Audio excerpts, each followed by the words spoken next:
Keenan, it's me, Jack, mate, and welcome back to the Happy Hour podcast. I am joined by Stevie, White.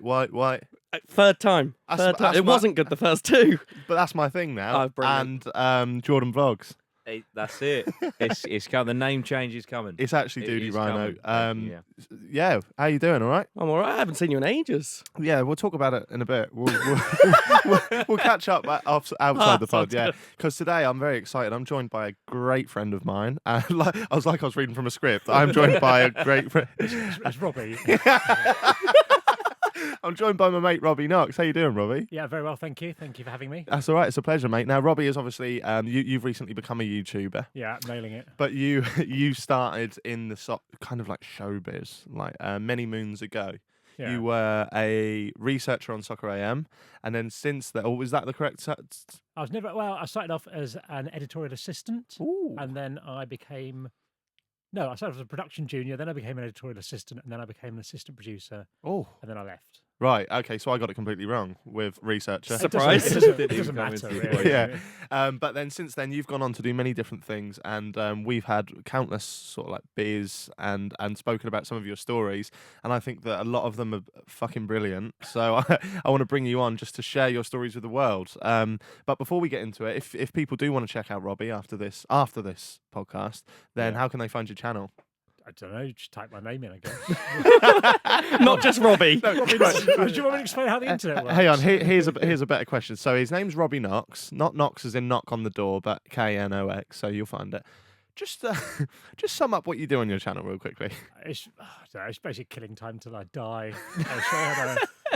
It's not great. I mean, I can't imagine any of them are going to be that interesting. But have a look. You Bit are of here to gardening. promote it. All right, fine. Bit of potato growing. I went to the tip once. That was quite popular. Oh, I talked to... What else? Oh, that's kind of it, really. 2 videos. A lot of stuff. No, there's stuff in the garden. I filmed... What happened, basically, was I talked to Tubes about his heart attack, and that's got, like, 210,000 views. And then the next one's got, like, 30 views or something like Right. that. Not quite that bad, but it's not far So you're off. just hoping Tubes has another heart attack. Absolutely best thing that could happen to my channel. If you could get the big C. I mean, it was good for us No, as I well. don't- that's a bit harsh. A stroke. maybe. Then we're going viral. Oh, but we met. When did we meet now? I don't know. I can tell you roughly how many subscribers you had, if that helps date it for you. You had about 70,000 subscribers, I remember. 'Cause I've never met a YouTuber before. Really? I remember you telling me, I was asking you lots of probably quite annoying questions. Yeah. about it. Yeah. 70,000. Jesus Christ. And I had a manager. No wonder James Yates cunted me off. 70k. No, we actually met bizarrely on a cooking show, wasn't Yeah. it? We'd both been roped in to do a cooking show. Where was it? It was in Camden, wasn't it? On Yeah, Camden and there Market. was a bit in Brixton as well. It was really tenuous while I was there. It was basically- Ready, steady, cook. What something basically like Pretty happened? much. Was it? Yeah. This is quite a long and weird story, but I started off. I got really annoyed in Sainsbury's once, just before Christmas, and then I didn't go to a supermarket for 6 months. This is coming back round. What? that. Hold on. I don't even know about the YouTube thing now. Yeah. What annoyed you in Sainsbury's so much to not Okay. go back for 6 months? So it was just before Christmas, and it's nothing against Sainsbury's. It could have been any supermarket, but it was before Keep it Christmas, covered. and I'd planned everything, and I'd ordered my supermarket shop, and everything was prepared. And then someone invited us round for like Boxing Day or something. So I thought I'd better make a cake or something because I want to be like a good guest. So I get invited back. So I thought I have to go to Sainsbury's, and I went there, and it was just the 23rd of December, like the worst experience of my life. The queues were like 45 minutes back. There was nothing there. What was there was awful. They were like carrots, were the worst carrots I've ever tasted. Like, how'd you mess up carrots? the carrots, and everything about it was horrible. And I just left, and I was so sad. I just thought, there's got to be a better way of doing this. So I just thought, PTSD from carrots. yeah. So I just thought I'm not going to go to supermarkets for a bit. I thought I wouldn't do it for a year, but then after 6 months, I thought I've learned as much as I'm going to learn. And So it where was- did you do all of your shopping? Well, I lived in London at the time, which makes it a lot easier. Like if you live like somewhere in the countryside, it's probably not as practical. But I'd go to like I got milk delivered from a milk van. That's still a thing. Cool. now. Nice. I didn't know that. I've not Yeah. seen one How of have I these. never Keeping seen them- anyone going about? Well, because keeping it's like them 5 in going. the morning, isn't it? They don't do Oh, it in the day. You're a YouTuber. You wake up at 1 p.m. Yeah. I still get milk delivered now. It has changed the way I shop. We're going slightly off topic. I appreciate it. And I'd go to like independent shops. I'd get a veg box delivered sometimes. I'd go to butchers to buy meat. Grow your own and all that. potatoes. And so getting vaguely back to what we were talking about. So then I did this for 6 months. I didn't really tell anyone I was doing it, apart from my wife, who got increasingly annoyed when I was going, I need to get some turmeric, so I've just got to go out for like 3 hours to find somewhere that sells turmeric, even though I live about 4 minutes from a supermarket and know they have turmeric. And those are the things that were annoying, the things that you just Yeah. could just go and get. And then you'd eventually go and find it. So she got quite annoyed. And then I wrote just on Facebook, I just wrote a thing saying, I haven't been to a supermarket for 6 months. This is what I have discovered, and listed like 6 or 7 points. And someone I knew who worked at the Huffington Post said, "Oh, do you want to write a blog about this?" So I went, "All right, nothing else to do." So I die. I feel like that's been a running theme throughout your life. Yeah, it's basically just killing time. yeah, just yeah. Fill it Might- with shit might- till you die. might as well. So I wrote a blog, and a few other, and it got in, like the Scottish Sun and some local radio stations phoned me up to talk about this, and that happened. Anyway, so I wrote that blog. I think I might have written one other blog about something. I can't remember what for them. And then they phoned me up and said, "Oh, we're doing this thing for Amoy, this Chinese cooking That's it. competition. And do you want to be in it? There's going to be like a team of bloggers, a team of YouTubers, and a team of comedians." And like, bear in mind, I'd written 2 blogs in my life. Like, You're in the blogger and they were going, team. "Oh yeah, me, yeah, this blogger, me."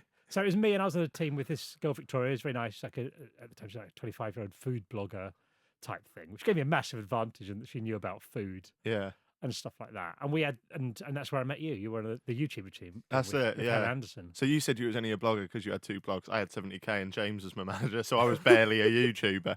I'd have liked to have been on the comedians team, but I'm fully aware of why I'm not. No, it was funny though because it was across what 3 days, 2 days, something like that. I think it's more. I think we did a few days, and then there was like a grand final, wasn't there? Oh yeah, it was long-winded.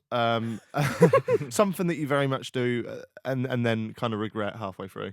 But Robbie, I don't know if you remember this.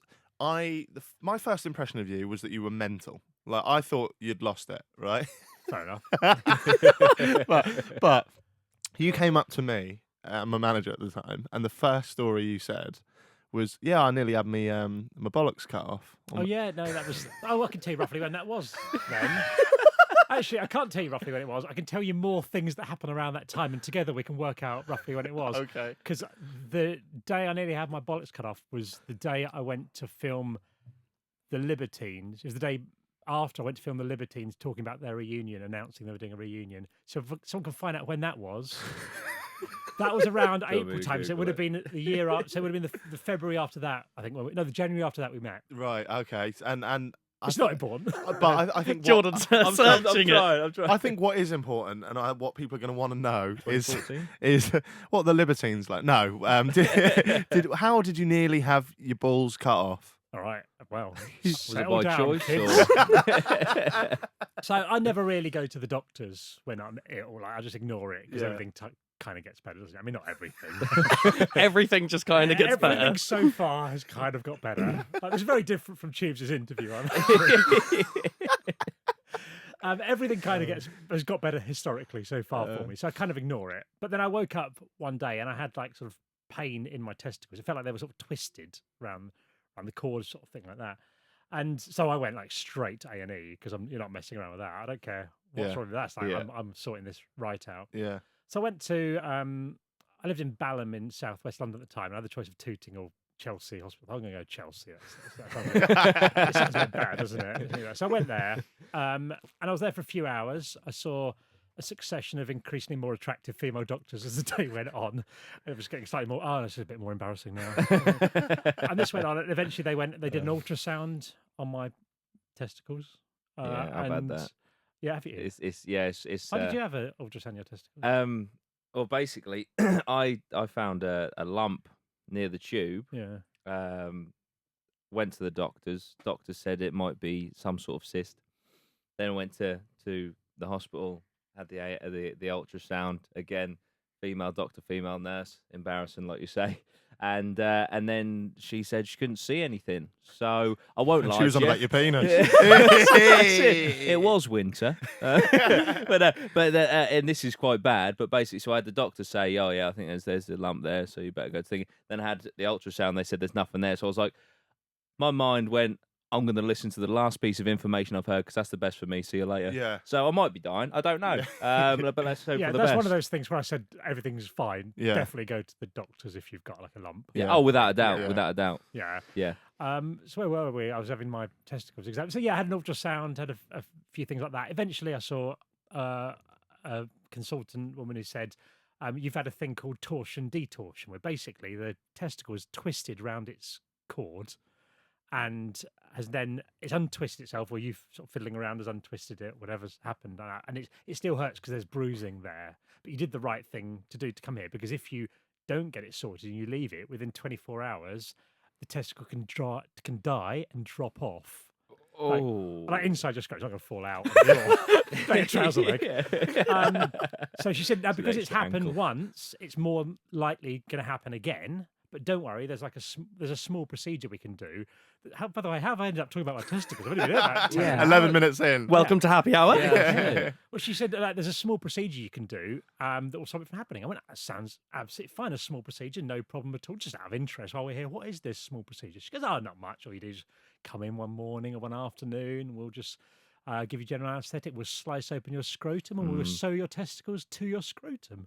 Now, I don't know about you, but like, I'll take the anything where you risk. slice open my scrotum is a pretty major surgery. If Yeah. you're sewing my Yeah. testicles or something, never mind to my own Yeah. scrotum, that's like up there. Yeah. But she was like, well, otherwise your balls will drop off. So I went, all right, fine, we'll do it. Oh, fair. So I went along, and before you have an operation with general anaesthetic, you go along for a preoperative assessment, I discovered. And I never had an operation before.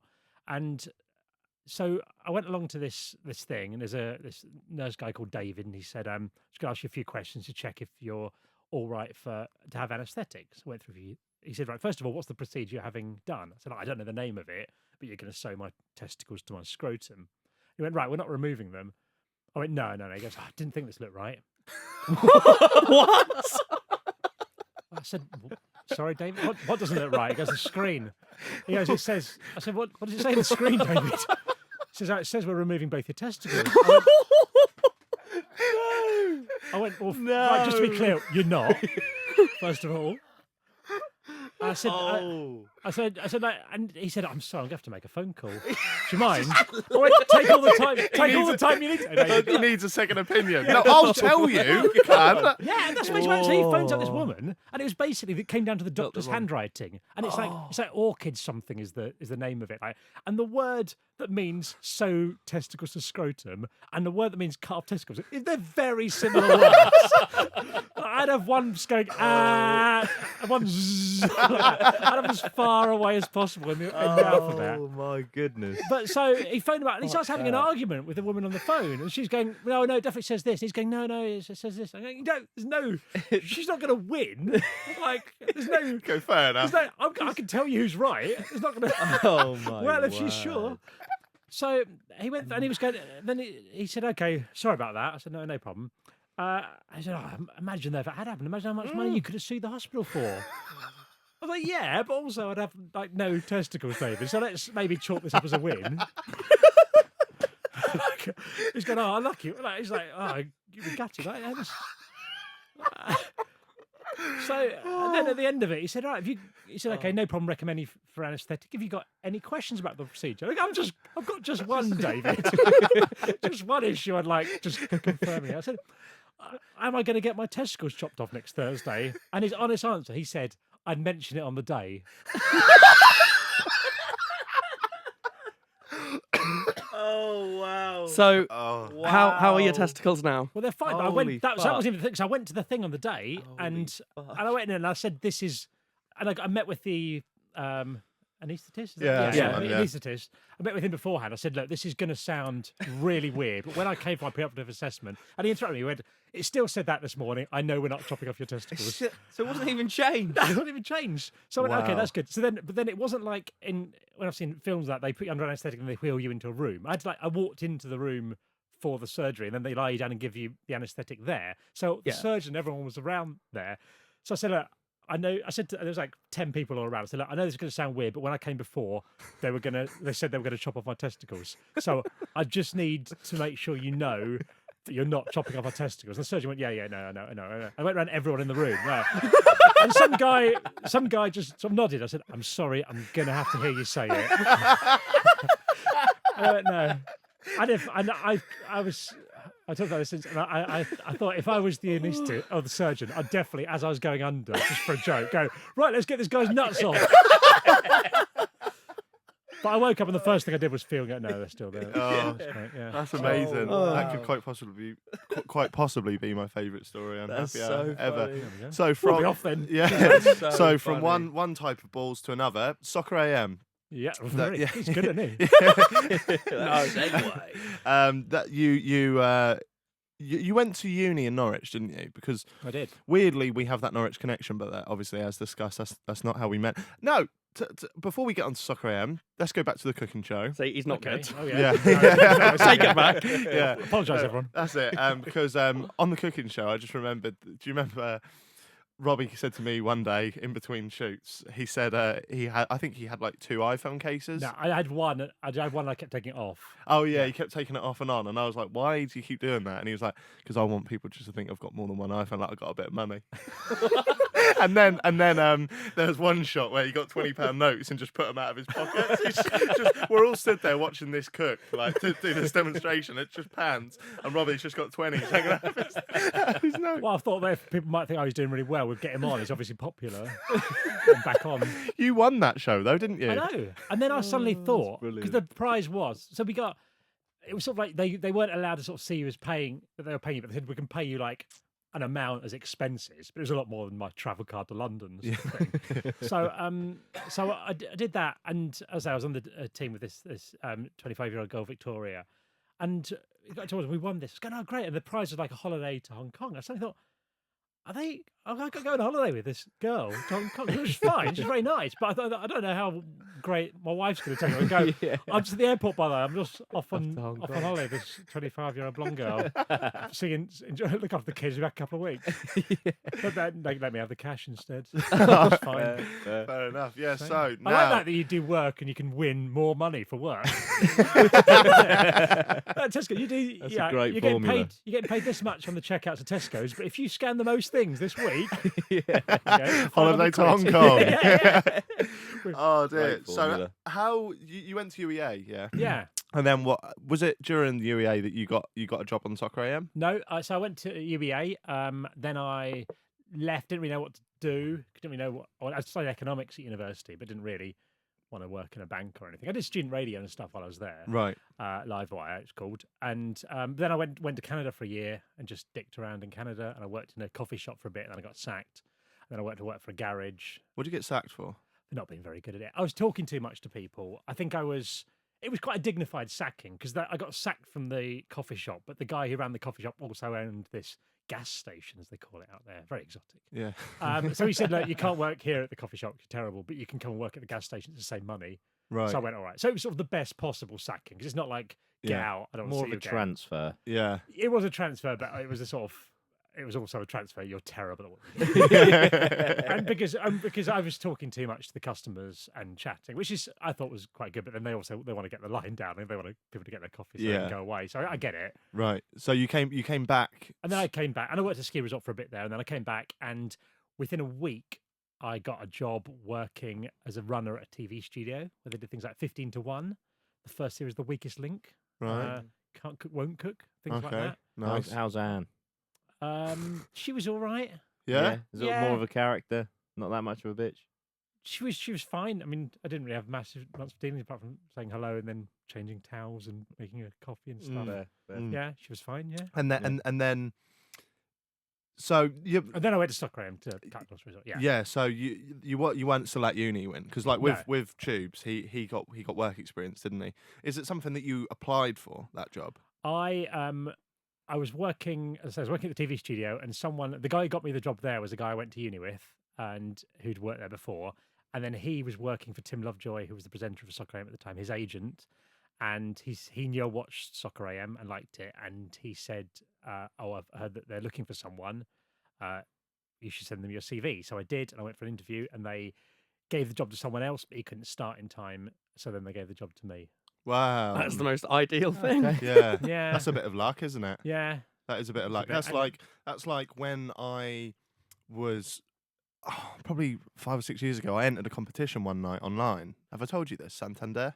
I can't remember. Well, you probably know about it anyway. But I entered I came home drunk one night, and I was watching, I think probably my own YouTube video back to see how it was doing. Not just watching it. I won't just I just watch really it. like watching Yeah, myself when yeah. I'm drunk. I wonder what he says about Alfie. He's on the fence. No, and there was an advert for Santander, and it was like, you know how they do the Mobot, like Yeah. Mo Farah does the Mobot, Yeah, mostly. and then Usain Bolt does the lightning Yeah. bolt. It was like, make one up for Jessica Ennis in the 2012 Olympics. I saw that and- competition. I remember seeing that on posters. I do remember this. Oh really? Yeah. So I was like, and I read the T's and C's. I never normally were, but probably just because I had a few. And it said that the So are you doing your drunk? You don't text ex-girlfriends or anything. You're like, oh god, I had a few. I'm going to read the T's and C's of a competition made by a major high street bank.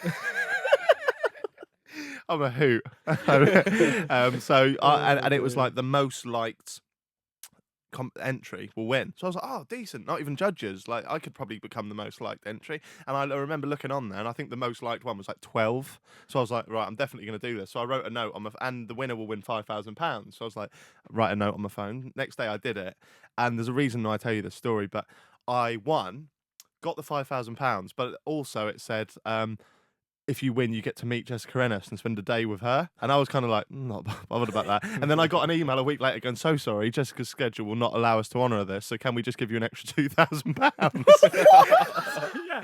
Take that. That's the best thing I'm ever. really Take that. gutted. Make it 4. You missed the trick there. So that's like the second best thing. So that's kind of like ties into you not getting the job and then getting the job. Do I you know- won a competition once I don't remember entering. I had no idea I entered it. What was the prize? An art print. It's nice. I've got it up in the house by like some proper artist. He got like 5 stars in the Guardian. Oh, nice. Yeah. What? What? Yeah. What? How's that? I What, got an it just came- email. It was like something. I think I was signed up to a mailing list for something called Own Art, where you can buy art if you want, like subsidized. Like I think you get interest-free terms or something like that. I never bought art, but I was on this mailing list, and I think they must have had a competition. I must have entered it and not remembered, because I got an email. It was to do with Time Out magazine. I think they were running it, because I got an email from Time Out saying that you still want this art print because it's like we've got it in our office and you haven't come to collect it. And I hadn't had any email saying you've won or remembered entering this competition. So I just sort of went, all right, yeah, I'll come down tomorrow. I don't know what's going on. So I said, I've got something to pick up. And I don't even think I knew what it was. I just knew it was a prize. And then I got it back, and it was like a really nice art print. Fair enough. Now it's up on the wall in your house. It is, yeah. Fair enough. Pride of place. So yeah, all right. Going back to Soccer AM. If someone was looking for an insight into Soccer AM, they're going to be massively disappointed. He's just talking about his balls and winning competitions. Oh, dear. What was your first role on that show? So the first thing I did was, it was basically booking the costumes and props for the show was the main bit. You do bits of editing or being in edit suites and stuff like that, but generally we'd do sketches on the show and things like that. So I'd have to get the costumes in or any props we did, and it was all weird stuff as well. Like we had some in one of my first few weeks. I had to get in a donkey or a horse for free. A real one? A real one, to go in the car park for a sketch about Dex's Midnight Runners. You may or may not remember. I can't remember and a lot of the time I didn't get a lot of the cultural references because I was one of the youngest people there at the time. So I didn't know why I was getting in a horse or what. And so, but I managed to do it. And you just phone up like people, and eventually go, if you got a horse, you could bring Just down people? to Soccer. I just look up farms locally and just phone them up and say, I'm calling from Sky Sports. We're looking for a horse to come down. They must have thought I that don't was think a you're prank pranking call. him, yeah. Yeah. No, you just phone enough people and someone will give you a horse. That's a quote there. You generally, I did learn that it's as long as you put the work in, you can get anything like that. I mean, if you wanted to get anything in or something like that, if you phone enough people, someone's going to go, yes. If you got a horse and you got nothing to do on Saturday, you might go, all right, I'll come down. It'd be fun. Get a TV studio. Wow. So I just came down and got a horse and so that and so a lot of it was just getting in a lot of things like that. So you moved from calling up people to get horses to calling up celebrities, didn't you? Yeah. So, Eventually, so that was my first thing, and then eventually, I was doing.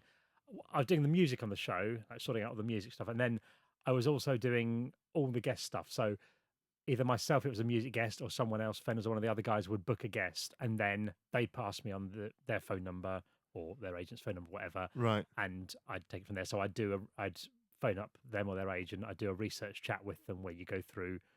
I just have a chat with them for like 15 minutes or whatever, and then you write the interview from that, and then we'd have a meeting on Fridays, and you take it to that, and then iron out any issues with it or change bits and bobs, and then on the show look after them and make sure they get away. Did at the you? end. Who were some of the bigger guests that came on the show during your time? Ray Winston come on quite a lot. Noel Nice. Gallagher, Meatloaf. Yeah. I can never remember. We had like 40 shows, 42 shows a year, and between 3 and 5 guests each time. Wow. Arctic Monkeys, Kasabian.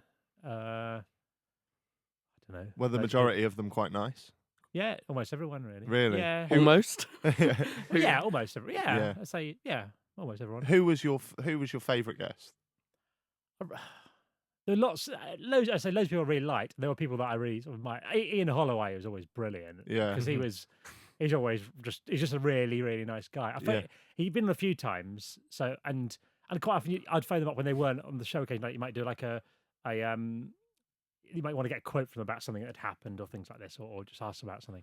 I remember phoning. He was on the show one day and it had been arranged with his agent, so I phoned him up. I was like, "All right, Ian, it's Robbie from Soccer." He was, "All right, how you doing, mate?" I said, "Have you got 10 minutes? We just go through to ask you a few questions." He goes, "Yeah, no problem." So I had a chat like what he's doing, how the team, whoever he was managing at the time, might be in QPR, and just had a 15, 20-minute chat with him and all this. I said, "All right, Ian, so shall I sort your taxi out for the weekend then?" He goes, "Oh, am I coming on the show? Am I?" Yeah. Like, why did you think I phoned you up? Just wanted to Why do you chat. think I was asking you all these questions? He went, "Oh, I just thought you just Wanted went a for chat."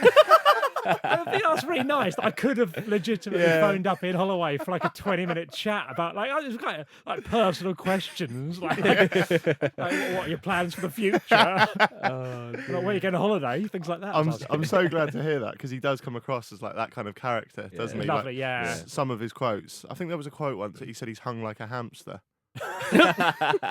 No, that's it. He said, Cristiano Ronaldo's got it all: speed, pace, looks. I hope he's hung like a fucking hamster. That was good. When we had Pete on, who's obviously Tubes, he spoke a lot about the drinking culture around Soccer AM and stuff like that. Was you very much part of that? Yeah, more than Tubes, to be fair. Like, I think he went home quite a lot, and it turns out now to go drinking, I think. But because he didn't really live nearby, so he had to get back. But yeah, because I was looking after guests, more often than not, I'd take him over to there's a rugby club opposite Sky. There's not a pub for quite a distance. You go to a rugby club and just sit there and watch football, perhaps, or just have a drink and get drunk quite a lot of the time. Did you ever go out with any of the guests that you had on the show? Yeah, Who- yeah, you had quite a lot. There was sort of like a hierarchy because you never know when you were going to have a sort of massive drinking sessions. There were like fabled drinking sessions, and like sort of, if you'd been on them or not. Like, I missed out on the one where Neil, who worked with weed on Frank Lampard's shoes. I think that happened.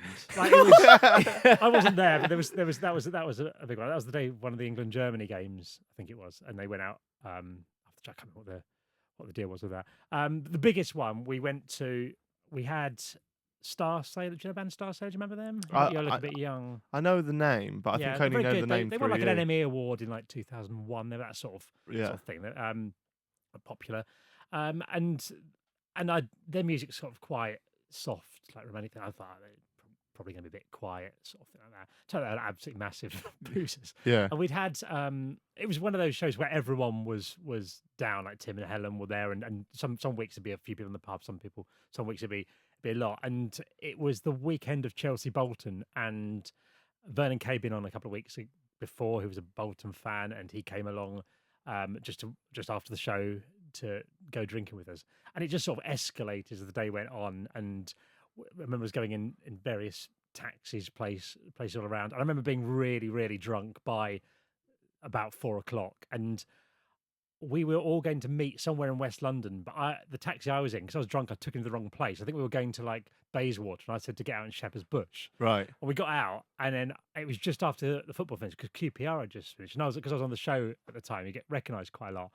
I remember some people going, "Hey, Tramp, Robbie Knox, Soccer AM," like that. I remember just thinking, "Oh, I'm too drunk. I need to run." It's like middle of the afternoon, just sort of ran away. So I ran. We held down a cab. We all got in this cab, and I think I was with the Star Sailor guys, and we ended up going back over to this pool room, a snooker club or something that the others had been at, and then we went to another pub somewhere in Maida Vale. Then we went back to Vernon Kay's house, and I know this sounds. I've never been to like Vernon Kay's house before. It's not like, it doesn't happen all the time. It's like an extreme example. We went to Vernon Kay's house, and it was a really weird night because my mate Mark, you met Mark, and the lawyer. My mate Mark had come down to visit, and it was the first time he'd ever been to Soccer AM. Right. And he ended up like he's at Vernon Kay's house. He goes, "Do you do this like every Saturday?" I go, not really. But then we were, and Vernon Kay, he had like his like dining room table was also like a pool table. So that you take the top off, and it was like a pool table underneath. Right. It sounds it's classier than it was. It sounds like they just put a board over the top of the pool table. I was going to say it sounded quite Bolton. Yeah. It's like a posh Bolton. So it had this thing, and then so we were playing pool and all this eventually, and went home about 1 sort of thing. Which is quite, when you start at 12, it's quite a bit of a session. Yeah. And then the next day, I woke up in the morning. I felt absolutely terrible, and turned on the radio, and Vernon was on doing his Radio 1 show at the time, and and the first thing I heard when he was going, "Oh my God, I'm so hungover," like, and he was saying, and he was talking about this thing he'd been drinking all day, and then sort of talking about it like that, and then he said, if anyone was round my house and they stole my pool, someone stole the cue ball from my table, can I have it back? And I literally went over and checked my jacket. I thought I didn't have it. But I thought there's only a very small amount of people who legitimately would have gone, "Oh no, was that me?" So that was sort of Why was he so fixated on having that specific cue ball back? Well, I imagine it's more of a hassle than that particular one. Like he obviously how'd you get a cue ball? Yeah. I don't know if it come in different sizes. You have to go and buy it, or you have to go.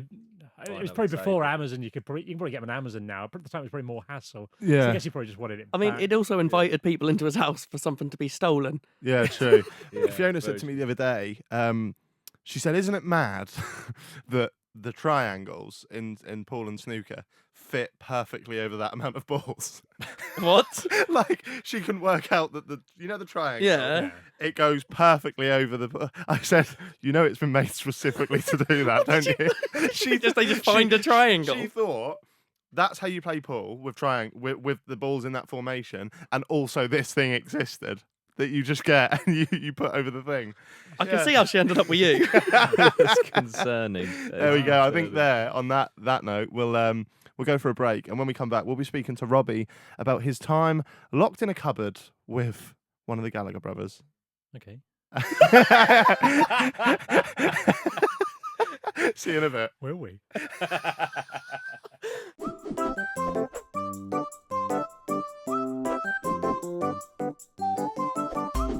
Welcome back to the Happy Hour podcast. I'm still here with the gang, including Stevie. White. God's sake. How's your work going, by the way? That's bloody marvellous, actually. It's Is going it? really well, yeah. You look tired. Yeah, well, I've been working a lot. Yeah. It's been a long weekend. I've got a few comments, which I probably should have come equipped with, really. But some people have been taking stabs in the dark at what you do. Yeah, they have. And some people, there seems to be a collective of people that are landing on the same assumption. And they think that you possibly, I don't know if you can confirm or deny this, but that you work for the Queen. For the Queen? Somebody said you was a Queen's guard, and it got a lot of likes. And then the comment underneath was like, "You definitely works for the Queen." I've seen quite a few like that, and I've seen a florist. Don't know where that came What from. if you were a florist? Why would you not be able to talk about where you Yeah, work? well, florists. I could see you as a flower arranger, like just a Yeah. bouquet. I do you could I think? could genuinely see you working on a bouquet. Mm. I can see that. I couldn't know. And Asda was one that I've had this morning. It's got a few likes. Yeah, So deli that I work in Asda. The thing is, it's so much more dull than all of that. So Is it though? the one day when That's it eventually comes out, everyone's gonna fucking hate us. Do you think it more will than they already do? Will it come out one day? I'm sure.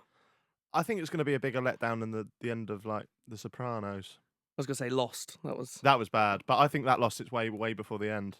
I was lost sort of halfway through that. Anyway, should we speak to our guest?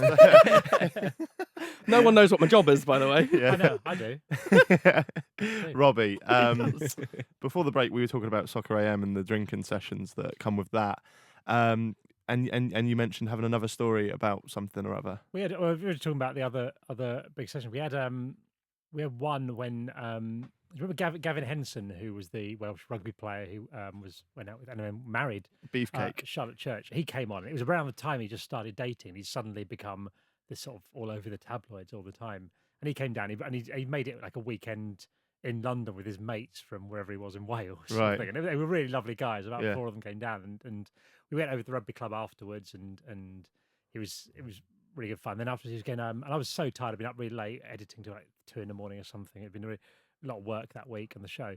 And he was going, we're going to go down for some drinks in down in Richmond. Do you want to come? And I was like, I'm not sure. They were going, come on. Eventually, all right, I'll come along. I really want to go to sleep. Okay, I'll come along for a bit. Something. We went down, just drank by the river all afternoon in Richmond. And because he'd just become really famous from nothing. And he was really enjoying it but in a nice way. He was having a laugh with it. He was going, people just keep saying to me, do you want to come to this club? And I don't know what to do. And we said, oh, they were going, let's go along. It'll be funny sort of thing. So he found out from this. She said, he said, I've got this girl's number to give a ring. He said, it's Gavin Henson. I got asked if I wanted to come down tonight. Going, yeah. My favourite drink. He's going, vodka. What type of vodka? He's like just sort of giving us sort of like what are types of vodka sort of things. Suggesting. He goes, yeah, no, that. And she goes, we haven't got that. We've got this. He goes, I suppose that will do.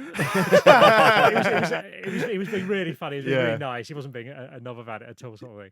And we went out, and then we went into town. And Rocket was with me. He was at Soccer at the time, and we went out drinking. But obviously, he was getting followed around all these clubs. We went to like 6 or 7 clubs. What with like bars fans or clubs, paparazzi? Paparazzi, Right. So and it was really weird. And when you see celebrities, and I'm not talking about the very biggest level, but when they say, I can't, it's hard to avoid paparazzi and all this sort of stuff. There were no paparazzi in Richmond. We're drinking in a pub there, sort of thing. Yeah. If you go to these pubs, if you go to these clubs and things like that, then you're going to get sort of spotted. So we go around these places and we got more and more drunk. And at one point, we went on a rickshaw between places. You get rickshaws in London that you can get around to. And Are they then things that like men like women pedal? Yeah. I don't know why I couldn't speak then. It's like a sort of like a big trike where you sit on the back of it, sort of thing, and you go around. We went on a rickshaw at one point between places, and then later on, because Charlotte Church was out at the time, we ended up some club,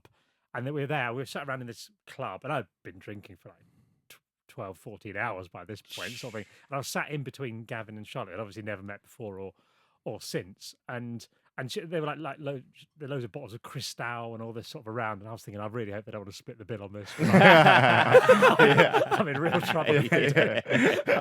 And then I looked at my phone. I saw on the news thing it said the Pope had died, and I just turned to Gavin. Oh, the Pope's died, and he goes, I don't care, mate. I'm not religious. Tell Charlotte. I was like, oh no, because she'd like sung for the Pope and stuff like that. I thought, I don't really. Oh no! I wish I'd mentioned it now. So I turned around and sort of tapped her on the leg and said, Charlotte, I was trying to reach.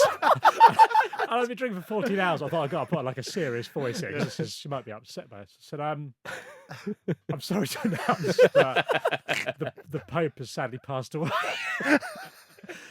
And she went, oh, right. And it sounded like the voice of an angel who had such little compassion for the pontiff. I mean, maybe she was hiding her emotion. I don't know. Yeah.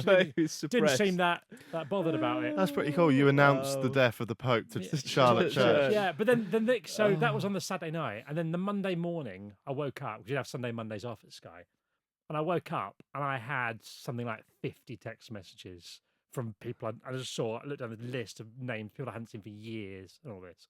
And if you ever want to get in touch with people from school that you haven't seen from years, or you haven't seen it for a while, I'd suggest you get photographed on a rickshaw with Gavin Henson and get in the mirror and the sun and various things like that. And absolutely, and I came out of it quite well. Yeah. I just looked like a bloke in a rickshaw. Rocket at one point had put his hands up going, and I could think in the mirror it had that photo, and he was feeling like going, oh my God, am I going to get hammered at Sky? Am I going to get in trouble for this? Because he looked wasted. Like that. And it was just like people going, why are you in the sun with Gavin Henson? How do you know Gavin Henson? I literally met him yesterday. And then years later, there was like a couple of years later, when he was having some marital difficulties. There was an article in like Closer, one of these women's magazines, about and it was saying how Gavin's partying with his mates is the problem. And they use this photo of me on a original. Don't blame me. I met the bloke once like 3 years ago. It's not my fault. But the question is, in those photos, did you have the £20 notes pulled out the top? He's doing well. He's doing well. I don't think anyone would have looked at that and thought I was doing well. Oh dear. So obviously you've got mad stories from Soccer AM, and Soccer AM probably gave you it did give you an interest in life, perhaps more so than most jobs. What was one of the best things to happen to you from coming out of that show? I had like a really good. I had lots of good things. Like we got to play football at Wembley. Like I was the first goalkeeper to win a trophy at the new Wembley Stadium. Fact.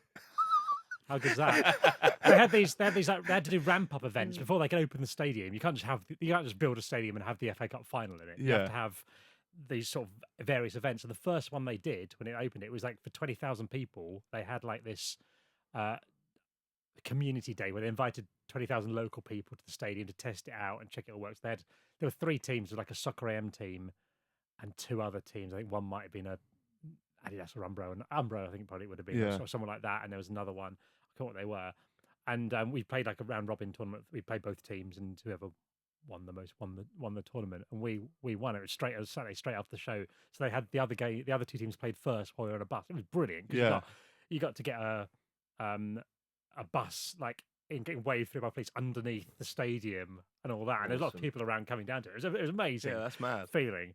But then obviously I was really nervous because I played in goal. I was not that great in goal. It was all right playing Sunday League, but it's like playing at Wembley. Yeah.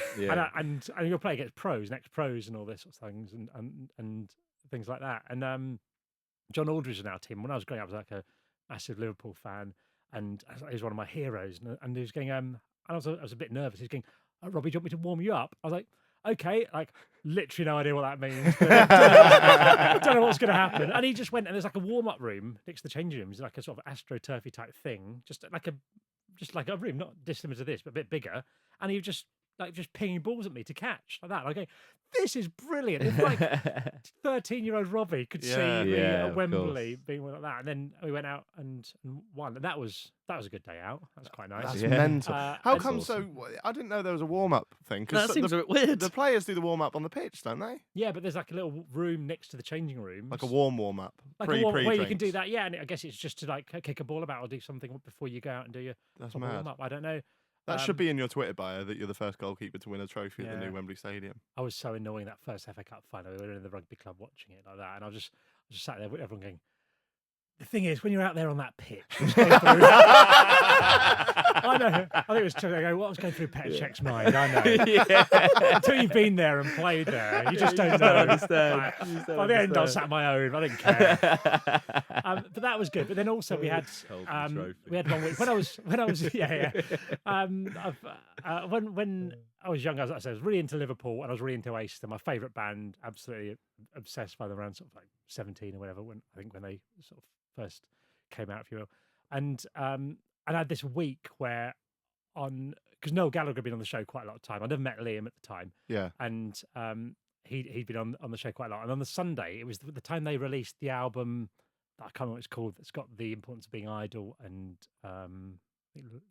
Layla and another, I can't remember what it's called. Anyway, people will know. Yeah. And they were playing at the Clapham Grand, which is like quite a small venue, a really small venue for them. And it was and I went along. I was managed to get tickets through someone I knew because of the music. And I was so excited to be there. And I took my mate Jim along, who he used to write like an Oasis website in the really early days and stuff like that. And it was great. But I was stood quite towards the back, and there was a woman in front of me. They were playing "Live Forever," one of my favourite songs. Yeah, I love that. A woman in front of me, and she was texting. And this is going to sound sexist, but she actually was just texting her friend about shopping, and like not about like just generally like about do you want to like.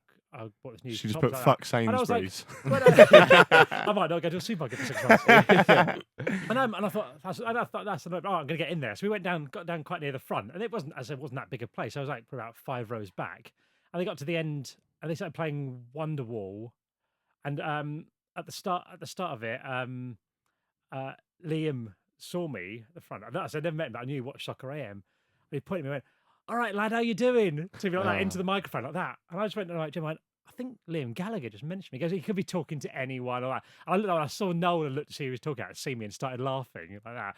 And I was going, no, I think he was talking to me. Like, he goes, no, definitely wasn't. Definitely, maybe. And then, yeah, good. Wow. Good, yeah, knows his band. So at the end of the song, Liam went off before Noel did "Don't Look Back in Anger," and Noel just let the microphone went, well, Robbie Knox. I know, like, Jim were going, oh, maybe it's a different Robbie Knox. maybe there's a few of us here. So that was the Sunday night, and then Wednesday I went to Istanbul to watch Liverpool win the Champions League after being 3-0 down to AC Milan. Big game. And so that was my week, and I was going, yeah, this is all right. Yeah, you're doing okay. Yeah. That's great. Wow. You and- peaked. Yeah. That's Well, I quality, don't know, because that's you've got a quality. pretty good potato patch now, haven't you? Yeah. Life hasn't changed too much. Yin and Yeah, and now I just vlog about potatoes. I don't know the word for it. Right, do videos about potatoes and stuff. And Have you bumped into the Gallaghers before? what, No, as in- sorry. Since have you bumped into the Since- Gallaghers after that? After that, yeah. So Yeah. we met Liam. We went to a party once about I think it was after Oasis won the, I don't know what you call it, outstanding contribution to music at the Brits, whatever it is. You know, that thing that they give to someone who's been around for a while. Yeah. Whatever Yeah. it's called. They'd won that and they had a party afterwards, and we were at that. It's a really weird night because there's lots of people that, like, at one point, I first met Liam and I was with Neil, who we used to do this thing called Colonel and Ginger on Soccer with these two Air Force pilots. And Liam came and go, oh, lads, how's it going? Goes, I love that Colonel and Ginger do. It's brilliant. And all this. He was going about how much he liked it. Oh, thanks. He goes, yeah, it's great. He goes, that's your definitely maybe. Amazing that you call it that for a start. Yeah. I was going, yeah. I mean, that is culturally on a par, I think. But then later on, I was sat with Joe Sheephead, who I used to work with, and we were sat at a table with Liam. And then someone, I thought, Henry didn't really look up because I was sort of chatting. I thought a woman came down and sat next to Liam and started chatting. I looked up and it was Steven Tyler from Aerosmith. We just sat chatting to Liam. Fucking And Joe hell. and I, it was a little bit after we'd been to watch the Champions League final in Paris, the Arsenal one where they lost. I can't remember who they played now. But we got taken by, I think it was PlayStation. Was it Barcelona? Yeah, it was. Yeah. We'd been taken by PlayStation, and for some reason, because there was a shortage of hotels, we got put in Euro Disney to stay. And so we went to Euro Disney for like a day, and there's like a Universal Studios-y bit, and it's got an Aerosmith roller coaster in it. And me and Joe went on it quite a few times. Joe really likes Aerosmith, and like Steven Tyler's one of Joe's heroes. Yeah. And he had one chance to talk to Steven Tyler, and he went, "Hey, Steven." And he went, yeah, he goes, I went on your roller coaster at Euro Disney. And Steven Tyler went, neat, isn't it? Me and Joe Perry went on it 57 times. I like how much he appreciated that. Yeah. And if you ever get a chance, if you ever go to Euro Disney, go on it because it's so brilliant. Because when you're queuing up, I can't remember. We just talk about how Robbie's just sitting there going, "Oh, by the way, go on the roller coaster." You've got to go. Promoting that. Because there's a video that they play. I can't remember what the premise of it is. Something like they're on tour and something's happened and they have to do something. You've got to help. Hey guys, can you help us? And they do this video where they're acting in it, and it's the most like one take, phoned in, lazy Really? performance of anything ever. Yeah. They're basically saying this, and they might as well at the end have turned around and go, "Can we have our bag of money now?" it's so little effort put into it. It's brilliant. It's like Michael Owen. Have you ever seen his adverts that he's done? They're Oh, so wh- bad. when he's in the plane Helicopter. and he goes, "Oh, what does he say now?" There's a famous. I can't remember what he says, but you'll have to check I it like out. it when he's like, is it Rory McIlroy or Tiger Woods? He sees him down there and he's like, oh, he's just playing some golf on the thing and he hits the ball up at the window. Yeah. What does he? I can't remember, but it's all like, "We are going to take a flight over Manchester," or something like that, isn't it? It's because all these producers and that are so scared to just go, "Do you mind doing that again, Michael?" They'll just go, "That's great. That take is perfect." Like he's done a new one with new advert with Joe Cole. Have you seen it? no. And it's promoting the new Huawei phone, and it's actually a really good concept. Have you seen this? No, I So they're sat there and they're going, "Yeah, when I made the switch, it was one of the best best things I've ever done. And then it was hard to leave. Obviously, I've got a lot of love for them, but now I'm onto the new thing. They're talking about obviously moving from iPhone to Huawei, so it's a good idea. But it's just the flattest thing you've ever seen. When I made the switch, it was the greatest moment of my life. It's like, yeah, really, Yeah. so bad. But also, a lot of the time, you don't have any time. You've got very limited time with these people. Like I run a production company now. We do a lot of stuff with brands and sport and stuff like that. And they'll have a brand might have an hour with a football team and 3 players, and they will try and fit in so much stuff. So the standard for what's acceptable is so low. Like if they say the words in any order, they go, "Yep, fine," and move on to the next thing because they want to fit 20 things into an hour. Why don't they just? It should be quality over quantity, really. I don't know.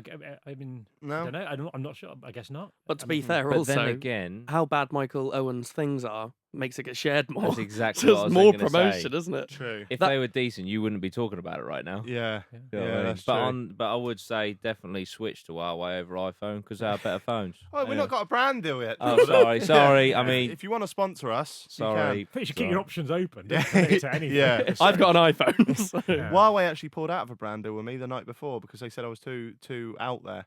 It's like the night before. You Jesus. should have done your research. I already had my train ticket booked to London and everything. It's personal vendettas. I shouldn't bring him on the podcast. I do apologise, guys. It's Robbie's time, not mine.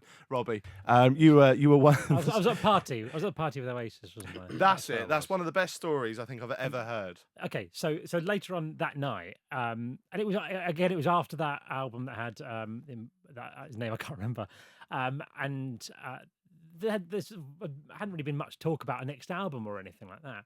And I was with Tim Lovejoy, and we were chatting to Liam. He came over, and he was in an excited mood. And he was chatting to us, and he was talking about the new album. And I was going, "Oh, well, that's interesting. I didn't know about it." He goes, "Yeah, it's so great. This new album's amazing. We've written these songs and all this sort of stuff." And he goes, "Do you want to hear some of it?"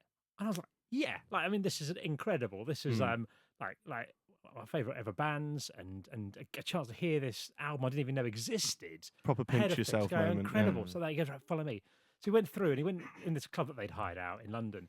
We went through like the kitchen and into like this pantry, me, Tim, and Liam. And so it was in this pantry of this club, and some bloke came in and said he worked there, and sort of like, "Guys, you can't be in here." But then obviously saw it was Liam and realised that He can do whatever the fuck he wants. Yeah, so he sort of was like, "Oh, you're not really supposed to be in here like that." And we were like, "Oh, sorry." And what would have been sensible to just go, "Look, we'll just be a second, do you mind? And then we'll get out." And he would have gone, "Yeah, no problem," and left. Yeah. But Liam was like, "Who says we can't fucking be here?" He goes, "Well, the management." He goes, "Fuck the management," and all this. I'm like, and I was sort of going, "Well, we'll just be a second. Is that right?" Eventually, he sort of left us alone like this. And I thought Liam's going to get out like a phone or something like that and play some tracks. He goes, "Okay, so like the first song, it goes like this." He goes, did.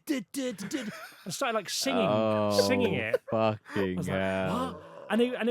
And it was still great, but he did like the full like 5-minute song, including all the instruments. Like, he was doing like this song like that, and I was going like that, and I was like, "Oh, this is a bit odd, but it's still quite Still interesting cool. like that." By the third song, Oh, guys, they going did through four, the I was album. like, what's I don't know. Like, I was quite like a drink now. I was like, in here, so and yeah, so we're just like stuck in. That is incredible. So- Is he all right as a person then? Liam, Yeah. oh, he's sound. Yeah. yeah. He's really Because really he good. has kind of like that public image that he's 2 fingers up to everyone, kind of like. Yeah. Do you know what I mean? Yeah, no, he's really great, and I've know people I know who weren't on Soccer Aim, who don't know, who've bumped into him and met him, and he's just given them tickets to gigs and stuff like that. He's genuinely, with me, was a really nice Oh, amazing. nice guy, and I bumped into him last year at something. I was having a little chat to him Yeah. and there sort of thing, and he was That's really quality. nice, yeah. That's quality. I remember when I first ever stepped foot in Manchester, there was a guy. A lot of men in Manchester try and emulate the Gallaghers. Like they all wear the Parkers and they think that they've got to be rock and roll. And it sounds like I'm making it up. It was the first stranger I'd spoken to in Manchester. Yeah, I come at the station, see a guy. My phone had died, didn't know the time. Went up to him and he was walking, strutting, doing a Gallagher strut with a big Parker on. I went, "Excuse me, mate. Have you got the time?" And he went, "Fuck off," and just put two fingers at me and then just walked off. And I was like, I'm not sure that's how the Gallaghers Welcome to are. Manchester. Yeah. I've got a great Liam story, not from me, but Tony Wilson, who died now. He was like around the Hacienda and all this Not factory sure. records and stuff. He's a famous figure in Manchester music. And I heard this story. Apparently, we heard this from Mike Pickering, who's a music industry guy. Said him. So Mike, Tony, and Liam were out drinking in the middle of Manchester once. By the way, I've got no idea if this is true. If you can see, but we were Yeah. So he and apparently they've been watching the football and that, and they're sort of goading Liam and winding him up a bit. And apparently Liam got really annoyed at one point and just picked up this chair. And it was a like big glass window at the front of this, just threw this chair and smashed this entire front window of this pub like that. And Tony Wilson is really funny. He gave us a crayon once. He went, Liam, that was absolutely marvellous. So rock and roll. Apparently Liam just leant over to him, went, fuck off, and walked out through the whole window. I just hope it's true. I hope it's true. I love Oh, stories. that is incredible. Robbie, it's been an absolute pleasure to have you on, mate. Thank you. I've already had a really nice time. It's been the best day of my life. Yeah. Serious. And you're welcome on again whenever you want. What's the plans for your channel going forward? So we're having a potato growing competition at the minute. If anyone wants to grow potatoes, you can. I've not really thought it through. There'll be some kind of competition or prize. Last year we gave away potatoes. So I grew some potatoes and people entered to win a potato. And luckily there were so few entries. There were like about 35, I think, entries. So they all got potato. Amazing. And it cost me like 60 odd quid in potato postage. So we're doing lots of potato stuff, really. I wouldn't, but I'd give it a miss. And if you do want to see Robbie after that enthralling self-description, then go to youtube.com/Robbie Knox, also on Twitter and probably on Insta and stuff like that. Robbie, it's been a pleasure. We'll see you again soon on the Happy Hour. Thanks, Stevie. That's all right. Thanks, Doody. Cheers. See you next week. Bye. Bye.